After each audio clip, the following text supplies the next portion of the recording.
Rano devient agité en entendant ce que Rishi a à dire. Rishi tente de la rassurer et dit « Oui, je t'ai promis que je laisserai Tanuja, et je le ferai. Mais j'ai une condition. » Rano, surprise, demande « Quelle condition ?» Rishi explique qu'il a besoin d'un mois de temps et, après cela, il laissera Tanuja et épousera quelqu'un d'autre. Raj et Daddy, qui sont près d'eux, entendent cette conversation. Raj interroge Rishi « Tu vas vraiment laisser Tanuja ?» Rishi répond « Oui, je vais. » Puis, il s'éloigne. Dehors, Tanuja est assise quand Ahana lui apporte de l'eau. Tanuja lui dit « Ta présence me donne tellement de force. J'ai l'impression que tu es la mienne. » Ahana répond « Je ne suis pas juste comme la tienne, je suis ta sœur, et je serai toujours avec toi. » En entendant cela, Tanuja est heureuse.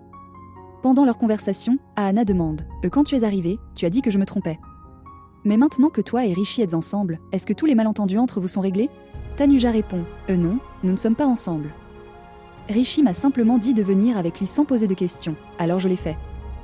Je ne sais pas ce qu'il a dans la tête. » À ce moment-là, Rishi arrive avant qu'Ahana ne puisse poser d'autres questions. Il dit à Ahana « Pars, j'ai besoin de parler seul avec Tanuja. » Tanuja demande à Rishi « Qu'est-ce qui se passe dans ta tête ?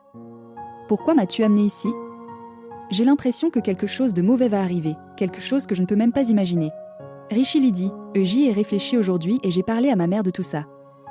Je lui ai promis que j'épouserai quelqu'un d'autre. » En entendant cela, Tanuja est choquée et répond « Venez bien, tant mieux pour toi » et puis elle se tourne pour partir. Rishi l'arrête et dit « Mais il y a une condition. » Quand Tanuja lui demande quelle est cette condition, Rishi explique « Je n'ai jamais pensé parler de me marier avec quelqu'un d'autre, surtout pas avec toi. Mais je le ferai seulement si tu te maries aussi avec quelqu'un d'autre. Tu veux que je garde ma mère heureuse et que je réalise tous ses souhaits, n'est-ce pas ? Alors, en retour, tu devras m'écouter. Ce monde est cruel, je ne peux pas te laisser seule dedans. Mais je ne peux pas non plus rester avec toi.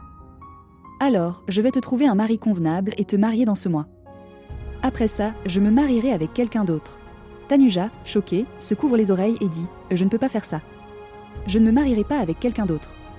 Tu ne comprends pas à quel point je... » Sans terminer sa phrase, elle s'enfuit. Rishi tente de l'arrêter, mais elle part. De retour à la maison, Daddy marche nerveusement, tandis que Mampri tente de la réconforter.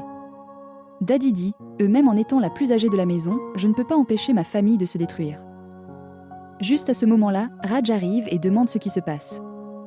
Mampri lui répond « Tanuja est revenu, et Rishi lui a dit de se marier avec quelqu'un d'autre. » Ahana, qui écoute près d'eux, comprend que sa mère a dû mettre la pression sur Rishi pour qu'il dise cela. Elle regarde Raj avec colère et s'éloigne. Pendant ce temps, Tanuja court le long d'une route déserte. Elle trébuche et tombe. Ses yeux aperçoivent une petite idole de la déesse Kali qui repose à proximité. Elle s'approche et commence à se questionner. Comment puis-je me marier avec quelqu'un d'autre ? Je suis née pour Rishi, et je n'ai même pas pu lui dire à quel point je l'aime. Je suis Tanu, je suis sa Tanu. Quel genre de jeu est-ce, déesse ? Tu ne nous laisses pas nous réunir, ni nous séparer correctement. Tanuja, accablée par le désespoir, pense pour elle-même. Et il vaut mieux mourir que d'appartenir à quelqu'un d'autre.